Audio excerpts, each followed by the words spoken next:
ضمنی الیکشن کے لیے استعفے نہیں دیے، فیصلہ کرنا ہے نئے انتخاب ہفتے میں کروانے ہیں یا مہینوں میں۔ عمران خان جلد دوبارہ وزیر اعظم بنیں گے، فواد چودھری نے صاف کہہ دیا۔ حماد اظہر بولے یہ تاریخ کی سب سے کم دورانیے اور کمزور حکومت ہوگی، جس دن عام انتخابات ہوں گے ان سب کی ضمانت ضبط ہو جائے گی۔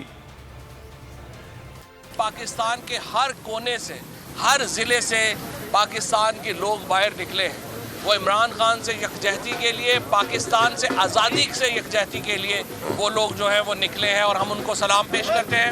ہم نے آج فیصلہ کیا ہے، ہم نے تمام اسمبلی سے اپنا استعفیٰ دے دیا ہے، اسپیکر صاحب نے بھی اپنا استعفیٰ پہلے دے دیا تھا، ڈپٹی اسپیکر نے بھی اپنا استعفیٰ دے دیا ہے۔ ہم اس عمل کا حصہ نہیں بنے۔ اللہ کا لاکھ لاکھ شکر ہے کہ ہم اس عمل کا حصہ نہیں بنے، اور آج ایک آزاد پاکستان کے لیے اگر کوئی کھڑا ہے تو عمران خان اور تحریک انصاف کھڑی ہے، اور انشاءاللہ تعالی یہ جو ایپیسوڈ ہے یہ بڑی مختصر ہے۔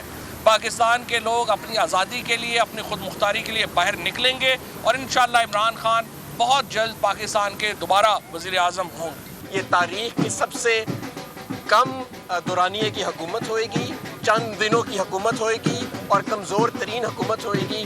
اس وقت پاکستان تحریک انصاف کی 2/3 اکثریت کے درمیان جو چیز حائل ہے وہ ہے عام انتخابات کا ہونا۔ جس دن عام انتخابات کا اناؤنسمنٹ ہو گئی ان سب کی ضمانت ضبط ہو جائے۔